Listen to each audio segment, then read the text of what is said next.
All right. Welcome to Team Ambition Fitness Podcast. I'm your host, I'm your coach, John Michael Robinson. And I have the pleasure and super duper uber excited about this podcast with Erica Humbert. She's also a nurse practitioner for Optimized Life Health. Erica, welcome. Thank you. It's so good to be here. Absolutely. I'm super excited about, sitting down, us having this conversation, doing this podcast, letting everybody else know a little bit about you and about, how we met and just your journey through business, through life, the whole nine. So, Love it. You ready? I'm ready. Let's do All it. right. So, Erica, tell our followers, I like to call them our F3s, friends, followers, and family, right? So tell our friends, followers, and family a little bit about you. So I'm a nurse practitioner for the past 13 years. I'm an identical twin. I'm one of 5 girls. Really, I have my own practice. I kind of started as a dream of just getting to do more with my patients, really dive deeper into what are the things causing their problems and symptoms. And it's worked out really well. I kind of practice the way I want to now, and I really love it. I really form relationships with my patients, kind of getting them feeling the best they've ever felt. And I feel at this point in my life, I'm just doing what I'm designed to do. Yes. And that's just a really exciting feeling. So you feel like you're living out your purpose. Yes, that's it. Exactly. I love that. So why would you say you're really passionate about helping people, especially through your practice? It kind of started for me as a kid. I was always this nurturing kid, I was always adopting the stray animals, or I always liked to nurture. And when I was in high school, they required us to volunteer as part of our high school program. So I decided to volunteer in the hospital, and I just fell in love with watching someone get better. That feeling, absolutely. They walk in broken and they walk out better. So I jumped into nursing. I kind of just loved following that feeling, and it's just what keeps me going every day. When I see somebody broken, hurting, and then they come back to me doing better, it just keeps me going all day long. That's what kind of fuels my passion for healthcare. I can't imagine myself doing anything else, really. Yes. And where are you from again? I grew up all over, mostly Pensacola. My dad was military. So okay. And you were Navy, right? Correct? I was, yeah. If I was correct. Yep, you got it. How long did you do in the Navy? 5 years. 5 years. Awesome. And you were a nurse in the Navy, correct? That's right. Okay. That's right. Talk to me about a little bit your time while in the Navy as being a nurse. What would you say is if you can, maybe a difference between when you was being active duty as a nurse and now in this current, role and responsibilities that you have as a nurse practitioner out here? What would you say is the difference? What are some of your experiences? If you would like to lean into that a little bit. That'd be great. So in the military, I was a young ward nurse. So I worked, it's a totally different setting. So I worked in hospital wards, and the military is very interesting in that they just kind of throw you into whatever they need you to do. Needs of the Navy. Yeah, exactly. So I learned to kind of be very adaptable. So for example, in civilian nursing, many nurses choose a specialty. They've chosen it. That's what they've decided to do, and they stick with it. And then they make a change. They've decided to make that change. When I was in the military, they were kind of okay, now you're a ward nurse. Yes. Now you work in a procedure area. Okay, now you're in the ER. I'm yes. It's a totally different specialty. It requires a totally different training. Well, you'll figure it out. Yeah. I was just okay. And then at one point, and I think God, the universe, the powers that be sort of designed it this way, they threw me into a clinic. Yes. I mean, that was totally different than my training in school. It was now you're a clinic manager. So I kind of learned that primary care clinic space side of things, and then later decided to go to school. And then in nurse practitioners, we work in a provider role. So it's a little more like a family physician. So it's a completely different setting that I work in now. But I would just say that I learned a lot in the military about that adaptability, flexibility. I don't get stuck with one way of doing anything. Yes. I'm always learning. I learn from patients. I learn from other people like yourself. I'm just I'm always all ears. And, and I have met people in general, and especially providers that are one way, my way or the highway. There's only one way to go about this. I don't believe in that, Yes. I'm constantly learning, and I probably picked up a lot of that in the military. They were there's what the book says. We're going to put that to the side, yes, and we're going to show you real world, boots on the ground. This is how we're going to do it. And yes, it was valuable experience. So it sounds like through those different avenues or those different responsibilities you had while in the Navy, you're going from duty station, department to department, and it sounds like it potentially set you up for all those experiences set you up for success out here. Yeah. If that's fair enough to say. That's fair. That's fair. It really, Okay. I think every experience, good, bad, Yes. whatever it is, if you take from that experience and decide, okay, what am I going to take from this that's valuable? Maybe I learned something that I need to do. Maybe I learned something I'm not supposed to do anymore. Yes. Whatever it is. Like I learned that I'm not meant to be a manager of people. I'm not meant to be an office manager. Yes. Like I love the clinical side. Absolutely. But I had to do that office management to learn that I didn't like it. So I think you learn from everything. 1,000%. 1,000%. In your current practice, is it just you, or is it you have a crew or other providers as well? I have one other provider. She's comes from a women's health background. Okay. She does telehealth only, so she'll see female clients and optimize hormones, do weight loss. So she just offers more availability via telehealth. So I do have another provider, and then I have a assistant that helps me answer the phone. So it's like a small little team. Yes, love that. Love that. So guess what? Sounds like that office manager space that you were doing in Navy, you have a little bit of opportunities to do that in your current practice. A little bit, but I would not be happy like if I was solely like just a manager of people. Yes. Like I've heard people tell me like, what you should do is just hire a bunch of providers, and then you won't see patients anymore. You will just manage the providers, and and I'm like, that's not for me. Like Yes. I need to see the patients. That's Yes. what I love. Absolutely. Sounds like you're living out your passion. Yes. If I'm hearing that correctly. 100%. It's really Yes. good. Okay.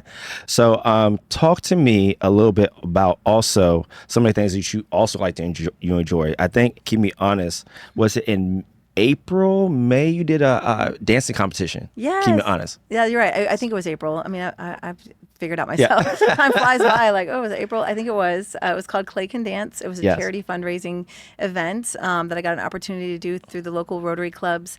They were raising money for scholarships for kids, and it was kind of like a Dancing with the Stars style competition. Yes. And I've loved dance my whole life too. Like my two main passions as far as recreational things would be like making people feel better, Yes. and then theater and dance. Like I just love that. So any opportunity to perform, Yes. this even feels like that kind of performance vibe. I love that. I love. I was never like the shy person. I was the one that was like, let me get up on the Yeah. stage. Like I might not know what I'm doing, but I'll figure it out when I get up there. Yes.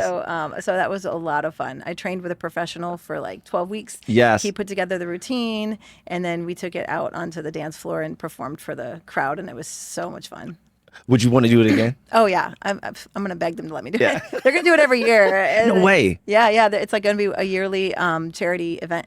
So I'm hoping they'll let me. Wow. And then you need to come dance in the competition. The winner was a guy that looks like you to my mind. Like Okay. yeah, like fit, muscular. Yes. Guy. Like, Well, I gotta get these feet together first. I gotta figure out how to dance, and because is it all ballroom dancing, or is it all like a mixture or stuff like that, or is it? you can work with your pro and what you want to do. There's ballroom, which you think of like people think of like foxtrot or waltz, but Yes. also Latin. So like salsa, rumba. Yes. And then they put like medleys together. A couple of the couples I think had a little medley of different styles. So Okay. you can So find something.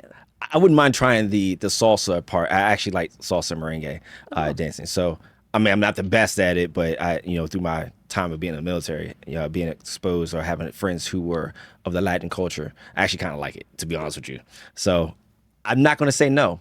I'm Yeah. not going to say no. Yeah, your pro will walk you through your routine. So it's not like you have to improvise. Like they're going to Yes. give you a routine and teach it to you. And So how many, okay, let's lean into this, because now you got me curious, because Yeah. if I'm dancing next year, that's gonna be crazy. But from your experience, how many hours of practice would that be? Whether that's with you and your partner, and or just you doing your own, self practice. I'm assuming that's the thing. I don't know. Yeah. So- Yeah. It was like 45-minute practices, and we mostly practice over the course of 12 weeks.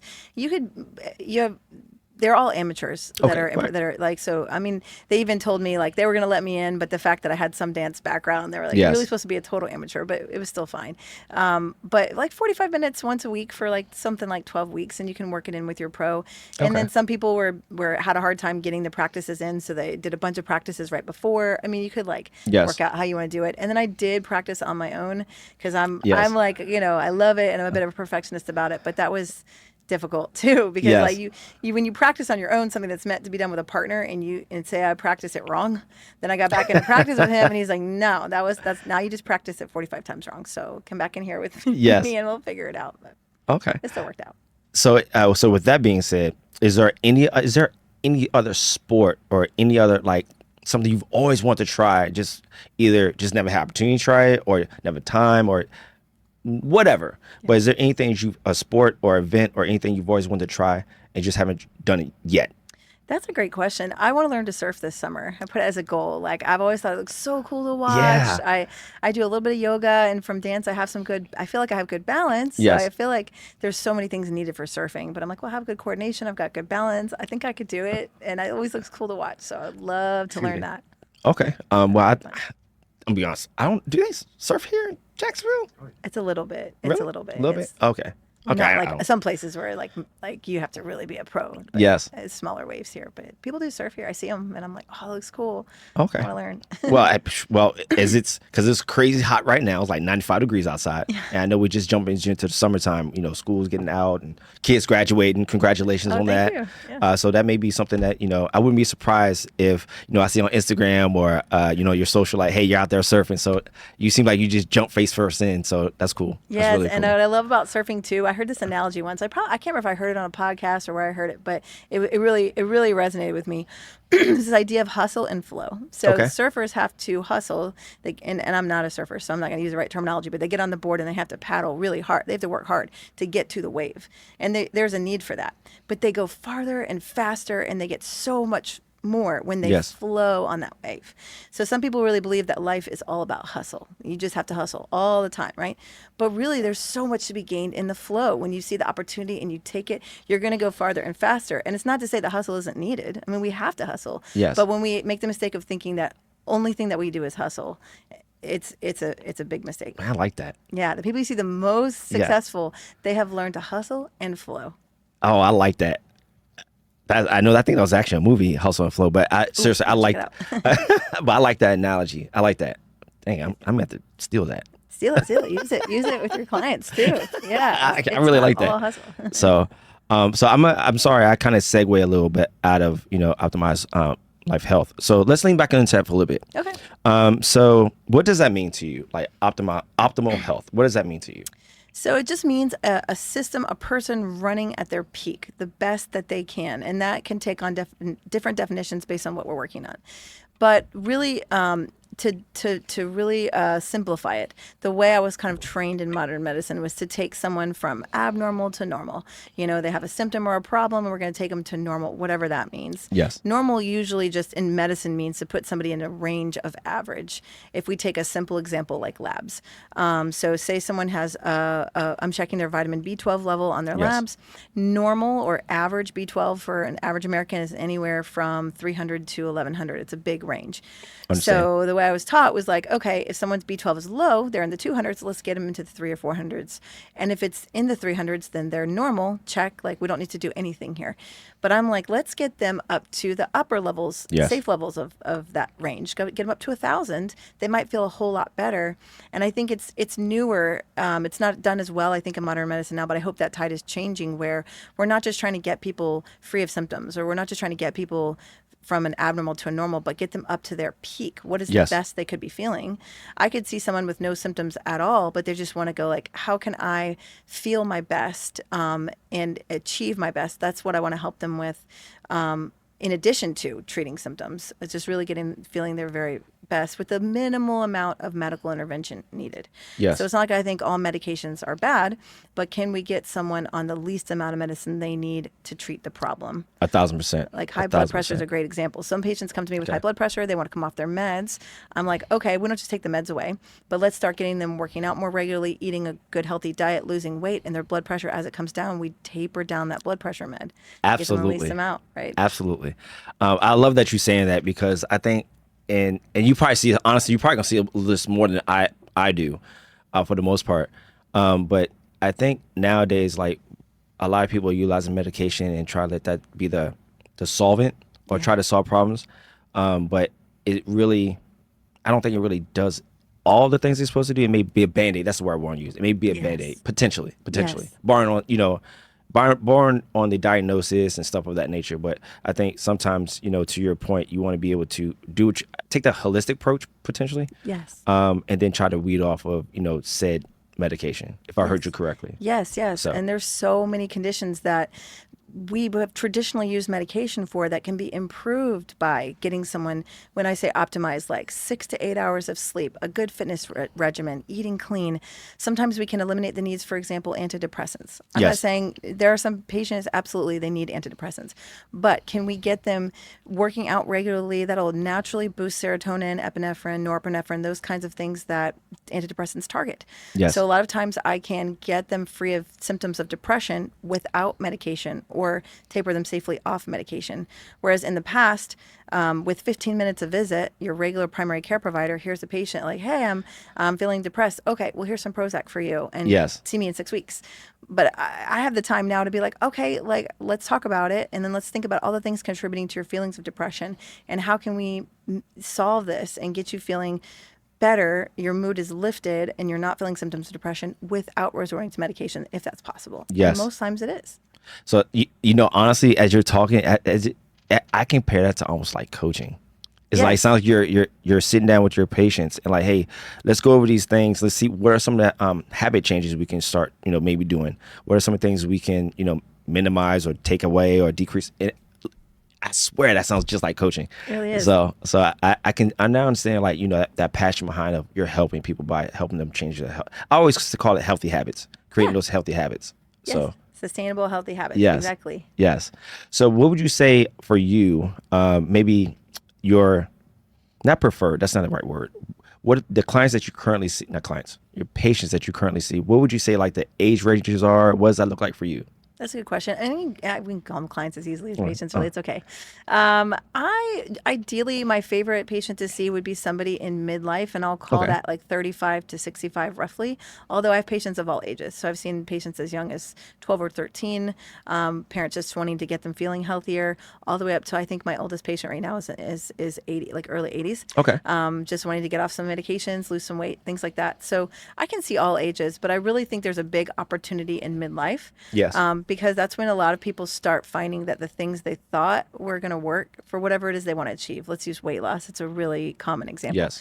That they will say to me, all the things I've done before in my 20s to lose weight, to stay at a healthy weight, it's not working anymore. Things aren't Yes. working for me. I'm not feeling the same, and I really need some help. And based on whoever they go to, they could get drastically different advice here on what they should Yes. do. But that's where I see kind of the most opportunity for me to create the most benefit for them. Yes. That midlife time. When hormones start to shift, that's when people start feeling Excuse me. differently, and they start seeking out, like, I want to see a provider to help me. Absolutely. So with that also being said, what would you say are some of the main services that you see? Like, for example, do you see men who are, maybe need some, hormonal treatment as well? I And what does do, that look yeah. like? I do see men. I would say I don't know the exact numbers, but my clinic's probably going to end up being some 80% women, just because Yes. that's who ends up coming in to see me. But a lot of the same symptoms or problems are in both genders. So generally, the most common things I hear are fatigue, feeling tired, I'm having a difficult time losing weight. Yes. So along with assessing all of the lifestyle patterns, probably similar you do with your clients, I'm also drawing their labs, whether I send them to a lab or whether I draw them in the office, and I'm looking at hormone levels. Yes. So a handy example that most people are at least a little familiar with would be testosterone. Yes. So That's men, a huge one. It's So huge. Okay. I'm gonna lean into that. That'll Go be ahead. good. Okay. So men have way more than testosterone in their body, but women have it too. And most providers don't even think to look at women in their testosterone level. And when women's testosterone level is low and we get it up to an optimized level, they're literally feeling like night and day different. Same with men. So when a man comes to see me feeling like a loss of energy, that's the most common thing I hear Yes. is fatigue. And when I check and their levels are, this is another great example of that normal versus optimized. So in general, based on the lab that you're looking at, some labs will call anywhere from 300 to 1,000 a normal testosterone level for a male. Those levels fluctuate for men just like they do for women all throughout the day. But a guy can be sitting at 300 for his testosterone level and he could be feeling awful. And if we can Yes. just get him up, not super high to where we're going to cause problems, but we can get him up to 800, even up to 1,000 based on the person. then he's like, I'm feeling so much better. Like mood, energy, ability to build muscle when I am working out in the Yes. gym. It is the most important thing to note about it. It is no quick fix, like Yes. anything. There's Yes. no such thing. I don't see it very often, but I do see men and women that just want the magic Oh my shot or gosh. the Yes. magic pill. Yes. If I had that, I wouldn't be sitting here right now. Okay. I'd be Yes. on an island somewhere rich. Like I don't have the magic wand. It's not hidden in my lab coat somewhere. Like I'm Yes. like telling the person all the time, I never just hand out anything without totally asking them, all the things that they're going to have to do to support that. But if a guy is if he's low in testosterone and we give him a healthy dose of testosterone and he's going to the gym and he's eating healthy, he will see gains and as far as fitness, muscle building and fat loss way more easily than struggling with that low testosterone level. Absolutely. When you talked about testosterone, I think that's like a huge thing. It's been going on for a while. I'm not talking about just bodybuilding or anything of that nature, but even myself, like trying to understand, like, literally everything you're just talking about, testosterones and whatnot. What are your thoughts, if any, on like peptides? What are your thoughts on that?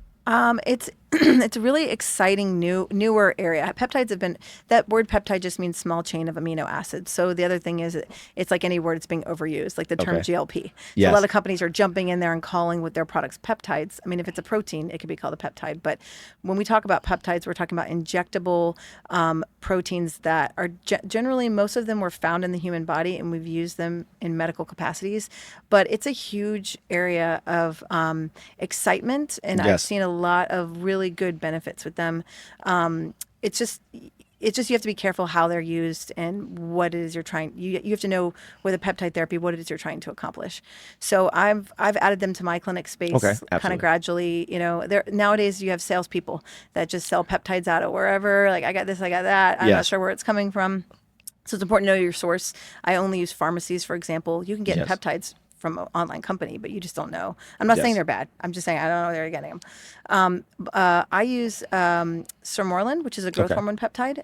This is great at helping somebody's boost their natural growth hormone in their body. So you can't really overdose on it. Most peptides are natural, so it's really low in side effects. I have not had anyone really complain of side effects on peptides. They're Yes. natural proteins.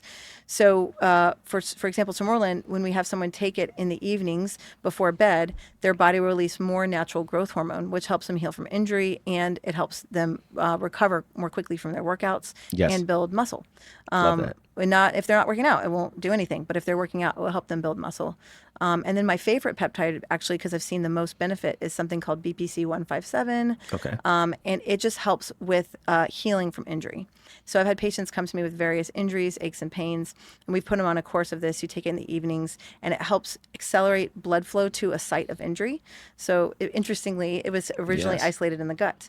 So scientists found that there was this protein in the gut that accelerated healing, which makes sense because our gut is constantly in contact with acid. So it's got to constantly heal itself. Yes. So it's called, the BPC stands for body protective compound. So they isolated it in the gut, and when taken, it helps. It's often been called the Wolverine peptide. It just helps like the healing of injury, but also sometimes helps with gut health as well. Yes. So it's really fascinating. Of everyone I've tried it on, I've had maybe one or two patients say they didn't notice the benefit based on the injury, but almost everyone has said, I feel better. Like my joint is feeling better. I'm feeling less pain, Yes. less restricted range of motion, which is really good because in modern medicine for healing of injury, it's not a lot that we have. Yes. We got Motrin, we got surgery, we got physical therapy for you, but this is an exciting new Yes, place to use it. indeed. Just listen to this. This is so much education. I'm just like, okay, I'm totally I'm absorbing all this. This is really good information and beneficial because, some of the people I currently coach, whether they're here or, in Jacksonville, Florida, or they're, somewhere in New Jersey, whatever, we had these conversations. I get that question like, hey, what do you think about peptides? My thought is, educate yourself first before, you just go do that. Yeah. And then also, I encourage, again, to your point, there's, you can get all this stuff, black market or Amazon, or there's other reps who are selling it, whatever. Hey, God bless you, do what you gotta do. But I will always lean into, referring to a healthcare professional. I would recommend So that too. Like, unless someone like me, I have a license to protect, so I'm not just yes, going to be ordering stuff from China and giving it to my patients. I'm going yes, to be sending a prescription to a reputable pharmacy because they also have a license to protect. And so I would agree with that. Like, if someone's interested in peptides, absolutely go for it. Do your research, find a provider that prescribes them and knows how to prescribe them in the appropriate doses and with the appropriate uses. For example, the growth hormone peptides, one concern with them is that they help with the growth of healthy tissue, but yes, could we be causing the growth of something unhealthy? Let's say you had a cancer that was not discovered yet, and or you were being treated for cancer, and you didn't disclose that, or you didn't think of that as a possible complication of peptide use. If someone has a concern for cancer, something they're getting investigated, I would not recommend a growth hormone peptide until we find out and treat that. Because what if we encourage the growth of a malignancy, that kind of yes, stuff? That someone who's just selling peptides that may not have that medical background, that might not come to their mind to think about. absolutely, absolutely. Thank you for that. You also said something, another, what's one of the things that's going on now. I want to lean into also is like GLP-1s, right? Yeah. So talk to me, us, I guess. Talk to me about a little bit about GLP-1s, what they are, who's it best for, like, if you don't mind, kind of share a little bit more about, educate us, us, in the GLP-1. This is probably something I am the most passionate about, and it didn't start out that way for me. So I started my clinic really focusing on holistic health and hormones, and patients came to me wanting GLP-1 therapy for weight loss, so I started using it.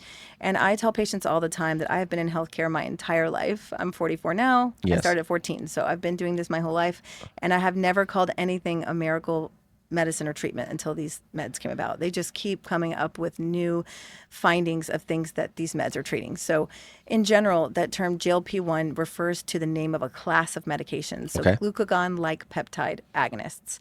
So basically they are also peptides. And they do several different things. That's very fascinating. They're injected typically once a week. The ones most of us are familiar with are semaglutide, which is known as Ozempic or Wegovy under the Yes. brand name, and tirzepatide, which is known as Zepbound or Mounjaro. And there's a new one in the pipeline being studied right now called retatrutide. And it's on the black market. I only know that because patients are like, I'm on this. Yeah. They're getting it from somewhere. It's not in pharmacies or anything yet. But generally, these peptides have been around for a long time. When I was in nursing school in the early 2000s, the earliest forms of these, the meds in this class, were out already. They were injected once a day. So when patients say to me, I've heard these are new and we don't know what's going to happen on them yet, not so. They've been around for 20 plus years. Yes. If these meds were suddenly going to cause something like some kind of weird form of cancer, we would have known that by now. But generally what they do is they slow down the gut. They work in the brain to reduce like cravings for things. Interestingly, a lot of my patients have less cravings for alcohol, even though Okay. that's not maybe what we're treating, but they've noticed they just don't feel like drinking, or if they do have a drink, they don't want any more of it. So I think in the future we will see this used in the addiction space, which is fascinating to me because we don't Yes. have a lot in modern medicine to offer addiction. We have programs, but not a lot of medications. But these meds are very useful. The important thing too, this is another great space to talk about, like you need to go to a provider that knows what they're doing, and you need to be the right motivated patient. These meds are not quick fixes either, like everything. So this will be somewhere you have to kind of rein me in because Yes. I'm so excited. No, I'll no, talk all over the absolutely. place about it. This is education, but I'm gonna jump in a little bit because I think this is really, really good information. Because I think, in my opinion, my experience, so there's some people who are on GLP-1s and they just taking it because they think that it's a quick fix, and if I do this, I'll look like, or I'll feel like, well, I'll look like, not I feel like, I will look like XYZ. So Yes. please, no, keep going. So people have heard horror stories about these meds, and it's true. Like if you take a big dose. So let me talk about how they work. They slow down the gut, like I talked about. So you're not as hungry and you're feeling full more quickly. I have had some patients just take these meds and they're still going through the drive-through. They're just skipping the fries. They're Yes. eating a half a sandwich and they eat the other half later, and they're really not helping themselves at all. And some patient in these meds in the right doses will often take away the sensation of hunger. So some people will go on it and just starve themselves, which is a terrible long-term strategy. Yes. It doesn't work. It'll ruin their metabolism, destroy they'll lose muscle if they're not Yes. getting protein. Yes. So then some patients will say to me, I've heard these meds cause people to lose muscle. Not when you take a small dose, just enough to kind of help you stick to your nutrition plan. And you're also getting your exercise and you're eating whole foods, you're eating healthy foods. Yes. You're eating protein with every serving.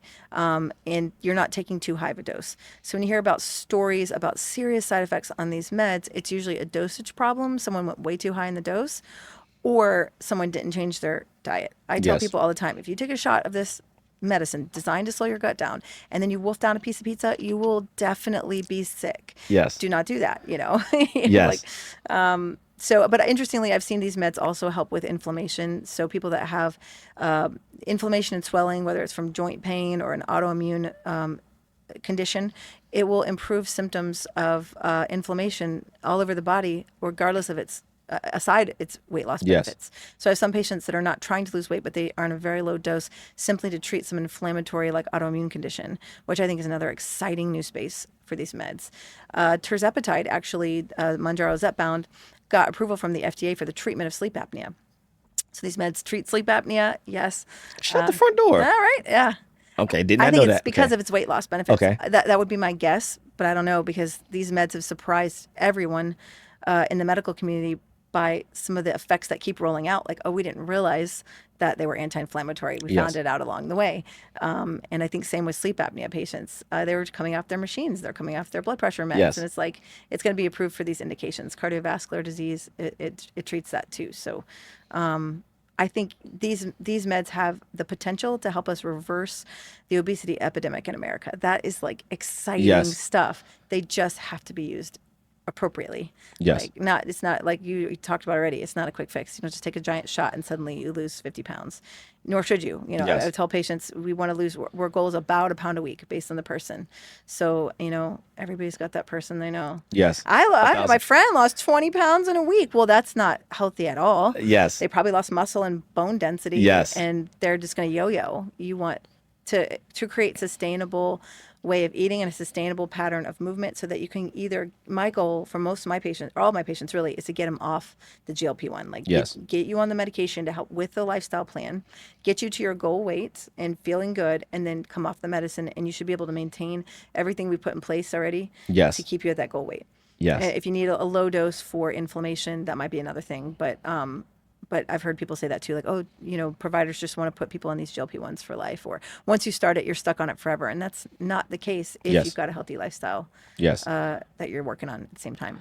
1,000%. So I'm a jump in, or I'm a comment on a few things you said. Sure. So through some of the people I actually had the privilege to coach actually are on GLP-1s, which is okay. Yeah. But one of the things is, to your point, is like I always keep saying this, healthy habits, because no matter what medication you're on, this is my thought. No matter what medication you're on, no matter how researches you get, if you don't have those habits in place, there's nothing else is going to really save you. You're still going to end up going backwards instead of forward, or maintain or forward. I always want to go forward. So I think that having that, those healthy habits. And then when it comes to, people who take the people I coach that take the GLP-1, I try to make sure that, there's 3 macros, right? Carbs, fats, and proteins. I make sure that, I try my best to encourage that focus on protein, right? Yes. Focus on protein, and then we can worry about the other 2 at a later date, all right? Yes. But focus on the protein, and then also, still do your workouts, whatever case may be. But from a nutritional standpoint, of course, to your point, it's a decrease in appetite. So you're probably not going to really feel like eating a whole lot. So if that's the case, let's just try to make sure we're getting our protein in so we can try to build on our muscle mass. It becomes more important to eat that nutrient-dense food when people are like, I can't eat the volume I was able to eat before. So you Yes. really got to concentrate on that protein. Don't tell me you had, every visit I'm asking them what they're eating and what they're moving, how they're moving, what are they getting for their workouts. But when they try to tell me, well, I had some crackers for lunch, and I'm like, well, there's not really hardly any protein Yes. in there. So you're not going to build, and you can correct me here. Notice. It's like when you go work out, you're breaking down your muscle. And then when you eat your protein, then it's building. It's 1,000%. 1,000%. Because if you're working out and you're not putting, replenishing your body with, good protein or whatnot, don't get me wrong, it's great that you worked out. It's great that you worked out, but you're not really gaining the benefits of the nutritional aspect of things from that workout. Yes.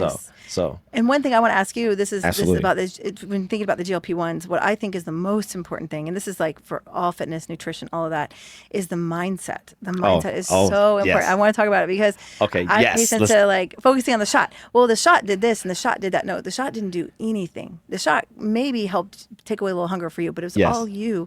And people will get fixated on the shot, literally, where they become obsessed with it. They're like, can I miss a week? And if I miss a week, am I going to gain 20? No. Like, it's you, it's your habits, it's your mindset. And I gear all of my effort from the beginning on helping them shift their mindset around Yes. food and movement. There's so many, as you've seen too, like a lot of unfortunately negative patterns. Yes. People have unhealthy relationship with food, unhealthy relationship with exercise. So for you, like, how do you motivate that behavior change? Is it the same for everybody? Is it different folks? Different? So I think it's different for each person. So from a mindset or mental standpoint, like I try to do this, right? I may have said, I don't know what, I may have said this before in one of my podcasts. I utilize what's called quietly. There's a book called, I promise I'm gonna answer your question. I'm just giving you more background. I'm giving you more information that you asked me for.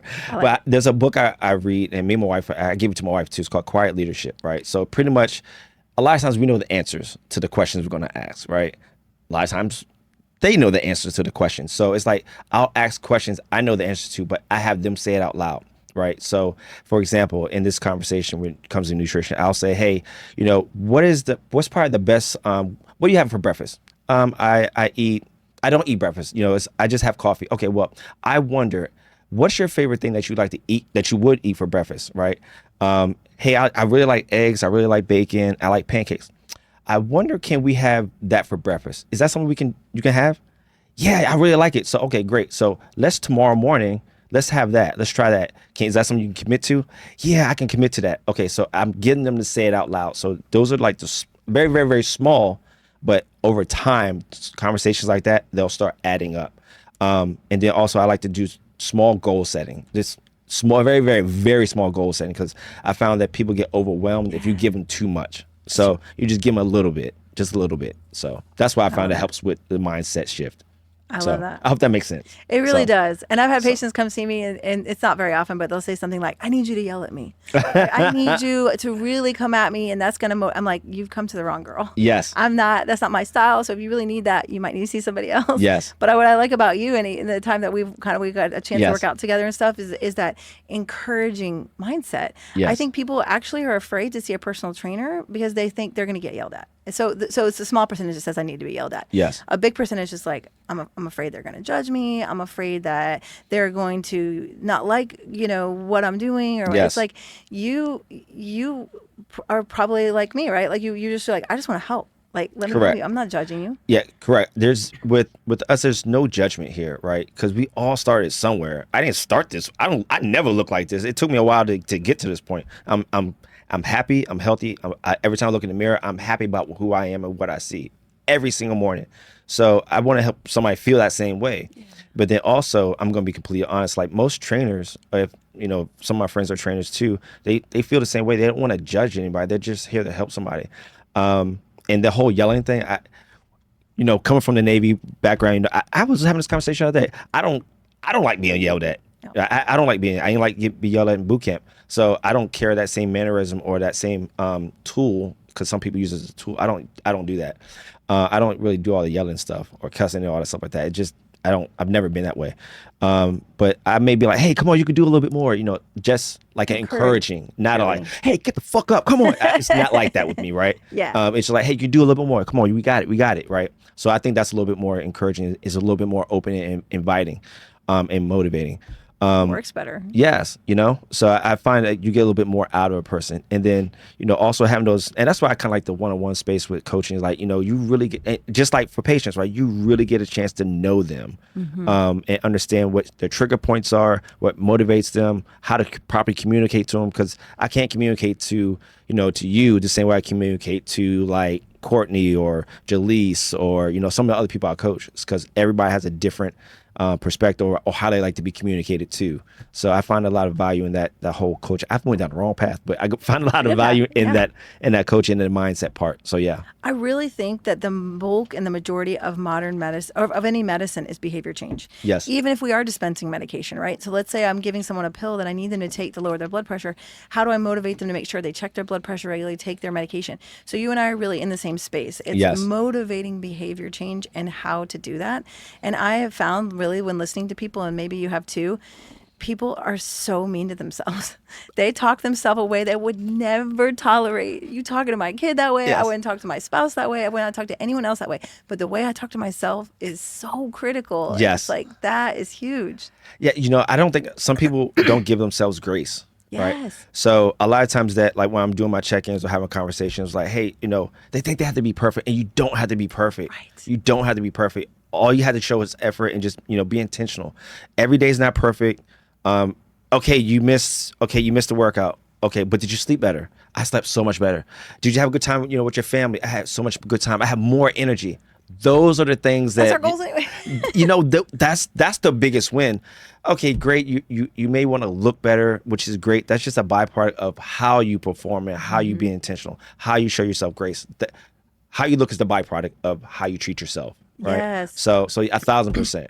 1,000%. And I think feeling good, like if we could even put you could say lots of things about what they mean when they say I want to feel good, but most people approach an endpoint. I'm gonna feel so good when I lose 20 pounds. I'm like, let's start with feeling good now. Yes. And let's put everything in place to feel our very best, and the 20 pounds will come. But if you're like, I'm not gonna feel good until I lose 20 pounds, then guess what? You're gonna get to that 20-pound weight loss and still not feel good. Yes. Because you haven't learned how to feel good. Yes. Yes. I'm actually going to dive deeper into that. Okay. So I always say this to people when I first start, right? Okay. We scale weight, right? So a person can be, I'll use me for example. So if I'm 5'6", let's say I'm 180 pounds, right? And another guy who's 5'6", who's 180 pounds. Well, we can be the same height. We can be the same weight. We can probably do the same things. But if I'm 180 and I'm, let's say 17% body fat. Then you have somebody who's 180 and 28, 30% body fat. Yeah. Same weight, different body fat. So I think a lot of times we look at that scale weight, and when that scale doesn't move the direction we want it to move going down, most people want to go down. We get in our heads, and next thing you know, our week is shot, our day is shot. And I try to always say, hey, what you see on the scale doesn't tell the full story. Right? If your body composition, your body fat's going down, trending in the direction you want it to go, which is hopefully going down, right? That's what you really want to focus on. But then also internally, are you happy? Do you feel good? Are you sleeping good? You have more energy? All those different things that we don't pay attention to. Like I always say, this is small wins. The big win is great. You look great. Great. Okay, that's cool. But do you feel great? Yes. Right? So yes. So. And sleep is a big part of that too. Yeah. Let's lean into sleep. Let's talk about it. Yeah. Let's lean into sleep. Most underrated health habit. Yes, I think that most people, like you said, like 6 to 8 hours of sleep is really good, right? Then we talk about REM sleep. Hopefully we get some REM sleep. But I think sometimes people think that hustle and flow. Yeah. Hustle and flow, right? We got to hustle so hard, which is great. Like you said, right? That surfer who's hustling, but you got to let it flow. So yeah, you go hard, all that stuff like that. You got to really work hard for your dreams, your goals, whatever the case may be. But there's got to be a point where you have to rest. You have to recover. Give your brain a chance just to relax, reflect on, that day, and then recharge, right? So What are your thoughts on sleep? Sleep is so huge. I take histories all the time. When I say take a history, I'm asking patients all the questions, probably similar to when you intake a client, just figuring out what's going on with their life. And they will tell me that they're fatigued, they don't feel good, and they want me to draw their blood to find out why they're fatigued. Okay. But when I get through the questions and I find out they're sleeping 4 or 5 hours a night and it's all chopped up, I'm like, well, here's a big part of why you're fatigued. Yes. Before I even touch you with a needle, I already know. Or weight loss too. So patients often, weight loss is the number one goal for most of my patients. And if you're not getting 8 hours of sleep, your body will release more cortisol. It's a stress hormone. And that will cause your body to hold on to more fat, and you won't lose as much fat.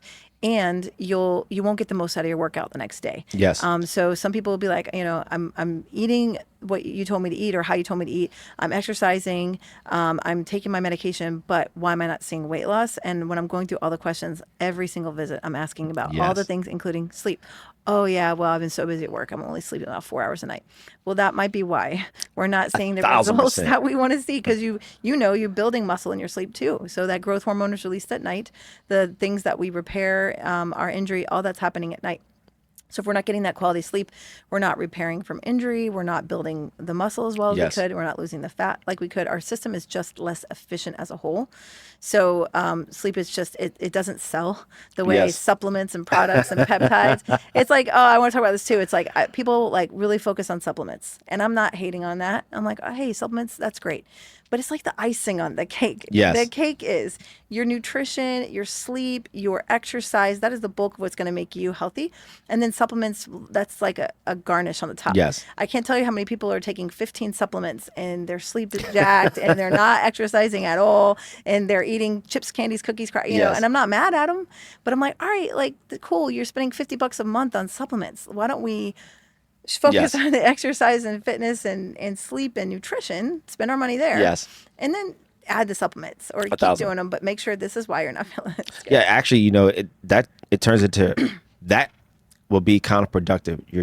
A person is trying to supplement their way to said goal, and just that the basics. Yeah. Back to the basics. Hey, let's just walk a little bit, exercise, whatever. Just have a balanced diet, and then let's just get some sleep. And if they can do that, then supplements, to your point, is just it helps. It helps. It helps. I remember that, to your point, I always like to have this conversation with some people who like, hey, they want workout warriors, right? Which is fine, great, work out and enjoy. But like, my thing is like this: if you didn't sleep, let's say we'll use this on Monday. Let's say Monday, you worked out, but you didn't sleep really good that morning, right? And you're going to Tuesday. Well, Tuesday, you're not going to work out. I need you. That's a rest day, right? You can, maybe go for a walk or anything like that, but you're not working out because, one, you're not going to perform to your optimal level because, one, you're tired. But then guess what? 9 times out of 10, most people will do is energy drink, pre-workout, right? Now they're going to have that pre-workout or energy drink or whatever case may be after 12 o'clock, maybe even 4 o'clock. Guess what? Now we've done. Now we're going to be up Monday and Tuesday because you've had Yes. all this energy, all this pre-workout energy, caffeine, right? So now we have 2 days, well, potentially 3, but now we have 2 days of not good rest. So that, since you didn't rest good on Monday, we don't work out on Tuesday, right? And then on Wednesday, we'll see how we feel. So I think that's typically how I always like to go about that, because that's why I like the people I coach to track their sleep, so I can see how their sleep patterns are, so I can make those decisions. Hey, we don't need to work out today. You need to get to rest, right? I love that. I love that because and this is probably me not being educated enough. When I think about a personal trainer, I'm thinking someone's going to give me, this is what you need to lift, and this is how you should eat. But not, you're like diving into sleep, recovery. What is your goal? Like, not just like someone will say to me, well, I want to be 130 pounds. Okay, but what does that mean? Why? Because I want to look nice in a dress. But why do you want to look nice? Like, let's get Yes. all the way down to your why. What is Yes. it? And for most people, it's not just about looking good, about confidence. It's about, right? Like, Spot on. longevity. I want to be able to play with my kids all the way up and through these decades of life. Like, those are things that we can actually work on. But I love that you are a coach that's like looking at all of those aspects Yes. of their life, because you're right. You're not going to get the gains that you want to get if your sleep is terrible, Yes. or you haven't really drilled down to your why. Because if your why is superficial, you're going to just drop You're it. gonna burn out. Yeah, and burn Yes. out. You just be like, this is not worth it. You're Erica, I tell you, you're spot on. Like, it's like I think I saw this on social media. It's like the iceberg. You see what's on top, but you don't see what's on the bottom. Mm-hmm. So all those trauma or those challenges, right? So when people come to me, and literally to you too, it's not that they want to lose all this weight. There's something else going on that underneath that, honestly, it gets uncovered through those conversations, right? Yeah. Somebody's told them that they're not good enough. Somebody told them that, hey, you can't do this, you won't get there, or whatever, right? Mm-hmm. And those are those underneath things that of the iceberg that people don't see. But you have those conversations, and then you find out, okay, what you're really looking for is not. It's not about, I want to have a 6-pack, or I want to lose this weight, or I want to build this muscle. There's something underneath that conversation that gets uncovered, and then, honestly, as we go backwards, once I find out what's going on underneath, that's when I can help with the whole mindset shift. Yes, I So love that. And I've even thought about and talked to you about clients that needed your help actually with moderation because they've gone balls to the wall and killed yes, themselves and injured themselves, and then they hated on their exercise and they want to do, they're just yo-yoing back and forth. So they need somebody to help them with consistency and moderation. yes, So I yes, mean that's like if you want to accomplish anything, there is a coach that knows how to get where you want to go. Like if yes, I decided I want to be a it's probably not going to happen for me, but I want to be an MLB player. Okay, go find an yes, MLB coach or whatever yes, it is. I want to go dance in the New York City Ballet. Or I'm going to have to find a coach. I can't just be like, I'll just go in the studio and do some, ballet moves 8 hours a day. Like I need yes, somebody that knows how to get there and yes. guide me to get there. You know, I had this conversation. I'm glad you said that because when you said that, it triggered something in me. I'll say this out loud. My wife knows this. So I've never had a coach for anything in bodybuilding or personal training or business, right? And then I had a conversation. I had a meeting about 2 weeks ago. It's called Andy Elliott. Andy Elliott. I talked to one of his advisors, business coaching. So long story short, I thought I'm humble. I got very humble like 2 weeks ago, saying this out loud. So I was like, you know what? I think I may need to get maybe a business coach because you get to a certain level. There's always a next level. I think I've hit my ceiling, so I think that it's time for me to get me a business coach. Saying that out loud, so Yeah. you're 1,000% right. There's somebody who's done this before or is at a current place where you want to be. There are people out there who can get you there, getting a coach or whatever case may be, whatever genre or industry that may be. So And I you're bet you it's 1,000% right. very similar to what you're doing. So like and I'm not a business. I like built my business as I went, and I was more like I want to make the people feel better, and the business side of it I Same, wasn't a yes, big. It's about like your goal and your why. I mean, so for some business people, their goal is simply a dollar amount. For some people, it's like you could get too big, and it could destroy your profits. Like what do you want flexibility? Like do you who, want that sort? who me? I'm just Oh, wondering. Like okay, I'm just saying, this is the kind of thing a business coach might okay. think of. Whereas like you could just like follow a formula for building a business, but it's very probably personalized. A business coach, like you could follow somebody on social media Yes, and they could say this is what to do in the business, but it's more about you and your goals. Like what do you want for your business? And that's what a yes, coach can do. Like they can listen to what you want, be like, oh, I can get you there. But I need to know yes. what you want to do. You want to make millions, or do you want to do that? What do you want Yes. to do? And then they can help you. That's So tailored. 1,000%. I don't know if that was a question. I'm gonna actually say it. Yeah, yeah, yeah. So for me, don't get me wrong. My belief when it comes to business is about problem solving and providing a service or a product, right? This is not like a corporate answer, but the money. If you're good at what you do, or if you're great at what you do, the money will come. It's inevitable. Yes. I believe it's inevitable. So money will take care of itself. Money, pew, it'll take care of itself. That's my belief. If you're great at something, money will come. So for me, my thinking is, and I'm speaking for me and my wife when it comes to Team Ambition, our goal, and we talked about this back in last year, our goal is really how can we make a bigger impact of what we're doing, right? And we feel like there's a need out there that, through our experiences, through our conversations, through our connections with talking to people in the same space, within that relative space, how do we make a bigger difference, right? So that is our overall goal. How do we do that? By building relationships like we have, right? Because people that I'm complete out of the space of hormonal therapy. I don't know it like that, right? But I know a lady who can help you. Boom. Okay. I understand general nutrition, but when we talk about, you may have high blood pressure, you may be pre-diabetic, right? I can point you in the right direction, but I know it, not like a registered dietitian would. Right. So just building these different relationships are things that I'm not good at, but I want to be able to. I want to see people be successful. I want to see people win. I want people to have optimized life health, right? So in order for that to happen, I'm not the one-stop shop. If I can give you or, farm you, that's probably not the right word. Refer you, that's the right word. Refer you to a healthcare professional who can get you to where you need to get to and provide the best services for you. I've done my job. That's amazing. I really, and the whole healthcare landscape is like this. It's collaborative. Yes. So we used to think of it early days, like 100 years ago, medicine was thought of as hierarchical. It evolved from the battlefield. So you have your like doctor is the leader and then he gives orders, which Yes. traditionally be a he, she, and then everybody else follows orders, including the patient. Right? That's silly. Nowadays we realize it's collaborative. Like even when you have a client, we're collaborating with them. Yes. They're the expert on how they're feeling in their body. We're the expert, and how to get them there. But we need multiple people to the team. Same thing. Yes. I'm not an exercise physiologist. I'm not a fitness coach.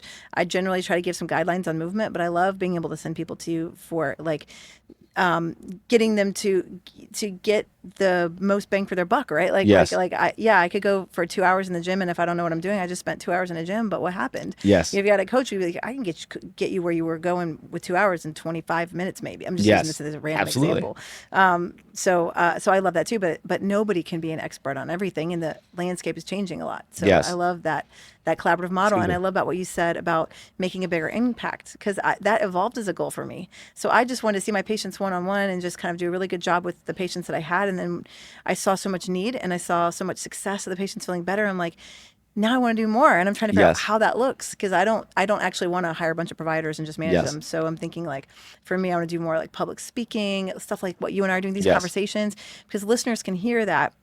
And they don't need to be my patient. They could be hearing some things that could help them go speak with their provider about Yes. some of this stuff, or give them a new perspective. And that makes me feel just as good as seeing a Seeing client in the them, office. yes. Yeah. I Yes. agree that like the money is secondary for me. That's just a tool. It's a vehicle. It's how I live my life. But really, Yes. my impact that I'm making in the lives of my colleagues and my patients and the audiences that listen, that's like what keeps me fueled every day. I love that. I love that. Let's lean into public speaking. Okay. Okay. So I was saying this before we hit play on this recorder on the camera. I was like, hey, I'll say this for a podcast. So I remember, me and you talk, we send audios or videos back and forth just for communicational purposes. And thank you for, not a lot of people do that. So I appreciate you replying back via audio or video. So it was telling me, I remember you telling me that about public speaking. That's one of the things that you want to lean into. So when you were telling me that, I was like, man, I need to do a little bit more public speaking. You do. Hopefully there may be some opportunities come up where I can actually speak to people about some of the topics we're speaking about. So there's a Toastmasters group that's being created in Flamin Island. I actually went like last weekend. I think it was last week that they're creating. So I say all that to say I want to get better in the public speaking realm. So what makes you want to get into public speaking? It was just so you and I are talking one-on-one right now, and it's sparking all these ideas. I'm learning from you, and I have things to share. And I realized, there's a max for me of how many, for me in general, probably the most patients I can see in 1 week would be like, I would kill myself to see 35. Yes. I've had weeks like that. I've seen 35 patients, and I literally eat, sleep, and breathe work. Yes. And I love it. I'm passionate about it. I could do it, but I realized there's only so much impact I can have. So and you know this too, there's so much myths and misconceptions out there. There's so that I started thinking like, I want to help more people dispel myths and misconceptions. I want to help more people live life to the fullest, and Yes. not just, like some people have been hurt by other providers. You've seen people, I'm sure, be hurt, like not physically, but maybe Yes. emotionally by other trainers. And you're hearing the same things all the time, that you're like, oh, if I had a space, whether it's a stage or a podcast or a video series, to talk about this and help more Yes. people, then it just would impact more lives. And that's what ultimately drives me anyways, is just impacting people. So whatever way that comes, I started off thinking I wanted to speak at conferences. Now I'm more like the podcast space. I like making little videos to put on social media, just anything I can do to get the word out to more people about the topics that to me have become second nature. I talk about them so much, Yes. but to someone that maybe didn't hear this, as a revelation to them. And maybe the same for you. I think Yes. you definitely should do more public speaking. You have the voice for it. You have the persona, the look, and you have a message, a really good message. I mean, I'm sure you've seen people in the podcast space, in the fitness space, and I have in the medical space. They've got the wrong. Even if it's just like, it's all about six-pack abs. Like, Yeah. no, I mean, yes, sure, if that's what you Yes. want, but there's so much more here that Yes. it's about. Yes. I think I will try to, over this rest of this year, be more intentional about, opportunities or trying to speak in front of people. I used to get super nervous I thought I'd be nervous about doing this, but I'm not. I used to get super nervous and talking in front of people. But I think, real quick story, super quick. When I was in the military, I used to work for like education and training. So I had to give out trainings or whatever, NKO and all stuff like that, whatever. I had a chief at the time. He was like, hey, you need to do a little more. You're going to do this training. And I was like, okay, I'll do it. How many people I'm talking in front of? Like 15? No, it's like 200 people. It was like the whole command. So in Okinawa, and I was shitting bricks. I was sweaty. I was super nervous. I got out there, started stuttering, but then I was done my part and I had to do another part. After I just sat, got calm, breathed, I was like, it's okay. You can do this. So just talk to myself, do it. And I got back out there and just start doing it. Still a little nervous, but I had more confidence or whatnot. So I say all to say, I think there's a lot of opportunities in public speaking. I think that there's a lot of messages that we both have to share that's going to be beneficial for the people who are listening. So we're about to get ready to wrap this up. I have a question I always like to ask these questions. Sometimes I ask at the beginning, sometimes I ask at the end. All right, so 2 questions. Okay. First question. So I live in gratitude. All right, let me give you an example. So every morning when I wake up, I take 5 to 10 minutes, I sit in silence, and I do gratitude, right? And it helps set my tone for the day. So people ask me, why am I so happy? Because I set the tone for the day. I'm not perfect, but I set the tone for the day. So with that being said, what would you say you have right at this current time? What are you most grateful for? Oh, that's such a good question. I'm grateful for my my network of friends, for the opportunities like I have to meet people like you. I'm grateful for my family. I've got 2 kids and a dog, and just like I'm grateful for them, and I'm just grateful to be able to do this work. Yes. I was led into the profession I was meant to be in at a young age, and have loved it my whole life. And some people take their time going through different jobs to figure out what's right for them, and neither way is wrong, but I'm very grateful to do this kind of work. I wake up every day realizing like I get the chance to impact lives, and I don't ever want to take it for granted. 1,000%. 1,000%. Thank you for that. Okay, this is my last question. Okay, so you share you're 44. All right, so we're both 44. My birthday's in a few more weeks. Ooh, happy birthday. Oh, thank you. So we'll both be, I'll be 45. So what would 44-year-old Erica tell 21-year-old Erica? It could be however you want to answer that. That's a great question. I remember seeing it on the notes that you gave me. I was like, that's a really good question. I think I would say that I thought at 21 that I had to save the world. I really was like, I got to go out there. I got to fix every hurting person. And I kind of abandoned myself in that process. Okay. I was just like, I'm going to fix everybody else, but I'm not going to worry about fixing me. And what I learned, like probably about my mid 30s and on, is when I started really focusing on healing myself, chasing my dreams, doing the things that inspired me, everybody else benefited anyways. Yes. And before I was doing that, I was giving from a lot of lack and obligation and exhaustion. And when I started taking the best care of myself, I just started being better for everyone involved. So if I could give that advice, I'd be like, girl, take care of you first. And I promise the other people, they'll be all right. Everybody else will be all right. Love that. Thank you for sharing that. Okay. So we're about to wrap up. So for all of our F3s, all right, how can people find you if they want to follow you on social media, if they want to, book an appointment with you? How do people find Erica? That's great. That's a great question. So probably the best way is to go to the website optimizedlifehealth.com, and I can give it to you for your show notes. And there's social media buttons on the page. There's a booking button right at the top of the page. It's really clear. So you have to be in the state of Florida to book with me as a client. But if you just want to follow me on social media, I'm on all the major social media channels, just sharing information there too. Awesome. Erica, thank you so much for coming out. I'm super excited about this podcast that we've done together. I'm super excited that we've had opportunity just to refer to one another, but also more so, I appreciate the friendship. So thank you so much for showing up. Thank you for having me. This is really cool what you're doing. I really appreciate it. Absolutely. All right, everybody. So thanks so much for tuning in to our TME Ambition Fitness podcast. We will see you next time. Have a great day.